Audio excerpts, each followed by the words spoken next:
Good morning students, कैसे हैं आप सब। उम्मीद करती हूँ आप लोग अच्छे होंगे। बेटा आज हम लोग पढ़ने जा रहे हैं क्लास 6 का चैप्टर नंबर 5। ये आपकी उर्दू गुलदस्ता का है। इस चैप्टर का नाम है कौन से दिन अच्छे। ठीक है, तो चलिए इसे पढ़ना शुरू करते हैं कि कौन से दिन अच्छे होते हैं हमारी ज़िंदगी में। एक साल के हिसाब से अगर हम बात करें तो 365 दिन होते हैं जिसमें अलग अलग मौसम आते हैं। तो उनमें से कौन से दिन हमारे लिए अच्छे होते हैं या आपके लिए कौन से दिन अच्छे हैं, आप किन्हें पसंद करते हैं, तो इस कॉन्सेप्ट पे कहानी है। तो चलिए इसे पढ़ना शुरू करते हैं, देखते हैं इनके लिए कौन से दिन अच्छे हैं।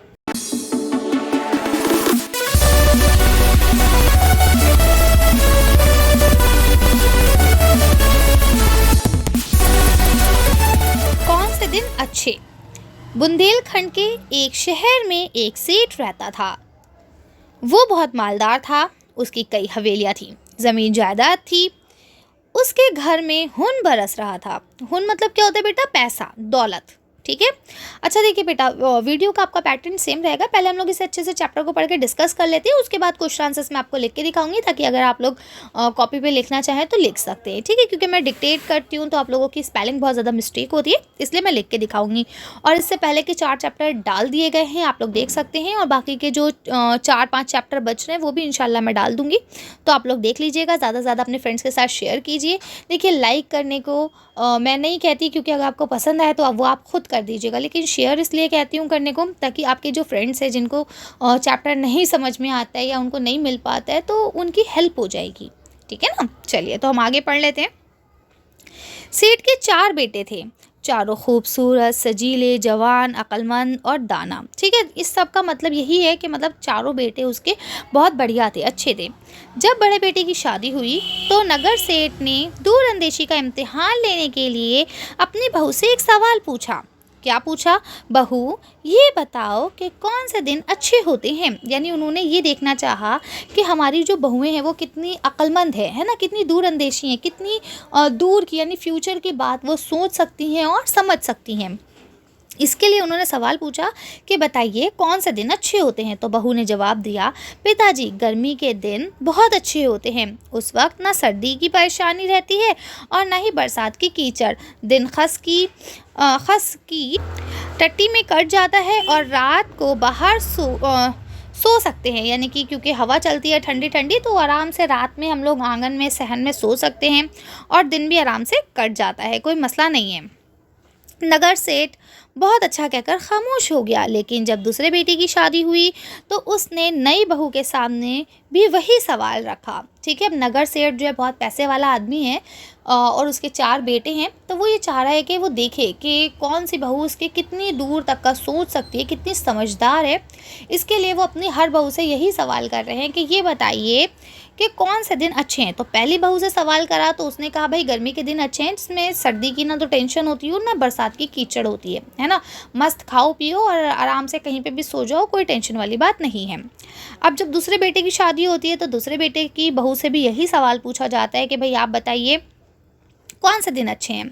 उसने जवाब दिया, पिताजी दिन तो बरसात के अच्छे होते, हर तरफ हरियाली ही हरियाली होती है और सावन में झूला डालकर झूलने का तो मज़ा ही निराला होता है ना।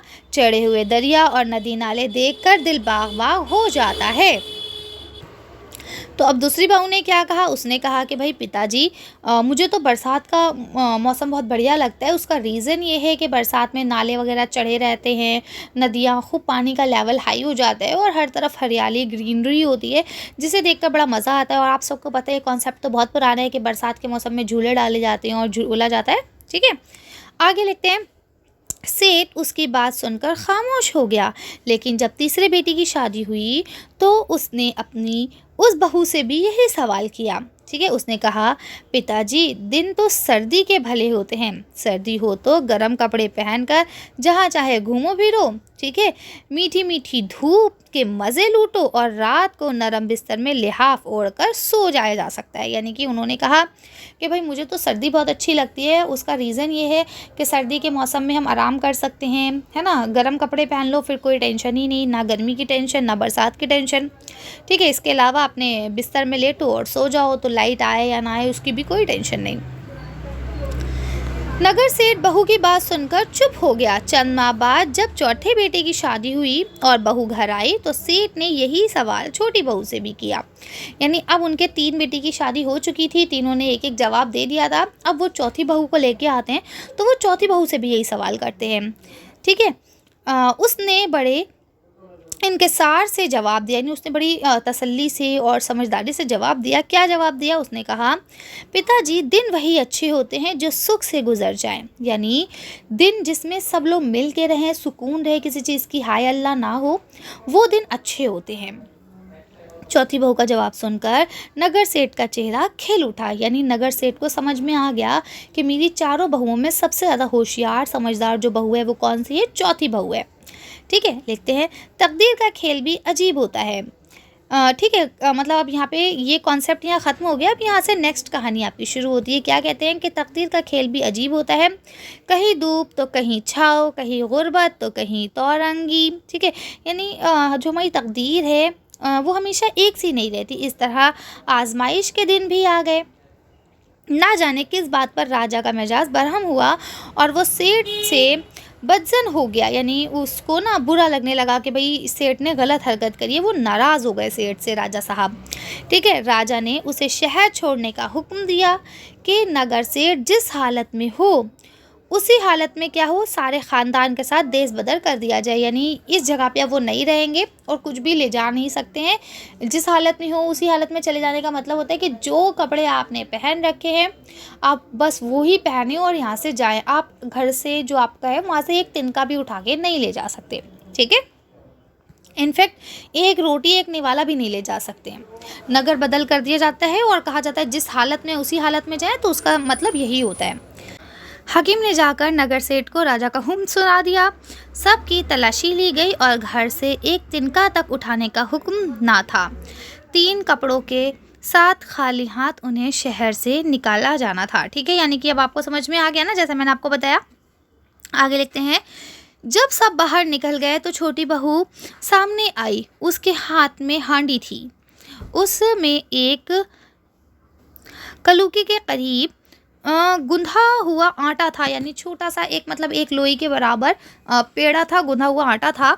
जब सिपाही ने उसे हंडिया छीनना चाही तो उसने कहा, श्रीमान जी, मैं सबसे छोटी बहू हूँ। सबसे छोटी बहू होने की वजह से मैं अब तक खाना नहीं खा सकी, बाकी सब खा चुके हैं।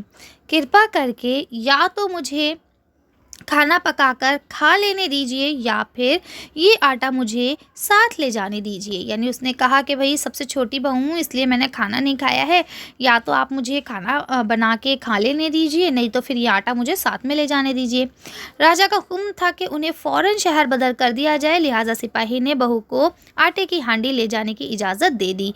यानी उसने कहा कि ठीक है, चलो चलो आटा ले जाओ, एक मुट्ठी आटा ही तो है, क्या कर लेगी ये, है ना, कि चलो ले जाओ। ठीक है, नगर सेठ अपने ख़ानदान के साथ एक काफ़िले की शक्ल में आगे बढ़ने लगा। ये कारवां एक मुकाम से दूसरे मुकाम पर कूच करता हुआ आगे बढ़ता रहा। रास्ते में वो एक जगह सुस्ताने बैठ गए। उस वक्त धूप बहुत तेज़ थी और लू के थपेड़े जिस्म को झुलसा रहे थे। परेशानी के आलम में बड़ी बहू के मुंह से अचानक निकल गया, हाय कितनी गर्मी है, जिस्म भुना जा रहा है। सेठ ने बहू की बात सुनकर कहा, तो क्या हुआ, खस की टट्टी क्यों नहीं लगवा लेती ताकि आराम मिल जाए। बहू चिढ़कर खामोश हो गई। यानी उसकी ही बात को इन्होंने दोहरा दिया और वो चुप हो गई बेचारी। चंद रोज बाद बरसात का मौसम आ गया। बादल घिर आए, हवा चली और उसके साथ ही पानी बरसने लगा। थोड़ी देर में ऐसी मूसलाधार झड़ी लगी कि सब लोग पनाह लेने भागे। यानी इतनी तेज़ बारिश होने लगी कि सब लोग फटाफट से भागे कि भाई कहीं तो छुपने की जगह मिल जाए। दूसरी बहू उसी जंगल बयाबान में एक छोटी सी झोपड़ी में आकर बहुत दुखी हुई। सेठ से ना रहा गया। उसने उसकी जानिब रुख करके आहिस्ते से कहा, बहू आज तो बरसात में झूले डालकर झूलने में मज़ा आ जाएगा। दूसरी बहू भी झेप गई। यानी अब उसे लगा कि यार मेरी तो बेइज्जती कर रहे हैं ससुर जी। ठीक है, रात हुई, पानी थम गया, लेकिन जंगल के खुले माहौल की वजह से सर्दी बढ़ गई। सबके दांत बजने लगे। यानी क्या होता है, जब आपको बहुत ज़्यादा सर्दी लगती है तो आपके दांत कट कट कट कट करके बजने लगते हैं ना, कपकपी आने लगती है, तो वो होने लगा। तीसरी बहू के मारे सर्दी के ठुठुरी जा रही थी, यानी उसे बहुत ज़्यादा सर्दी लग रही थी। उसे ठुठरता देखकर सेठ ने तीर छोड़ा। बहू, घबराती क्यों हो? नरम बिस्तर में जाकर लिहाफ ओढ़ कर सो क्यों नहीं जाती, है ना। मतलब तीनों बहुओं ने जो जो बातें कही थी उसको उनका ताना ससुर जी ने दे दिया। ये सुनकर भी बहू क्या हो गई, शर्म के मारे ज़मीन में गड़ गई। छोटी बहू ने कंडे जलाए और 7 लाए आटे की रोटियां सेक कर सबको दी।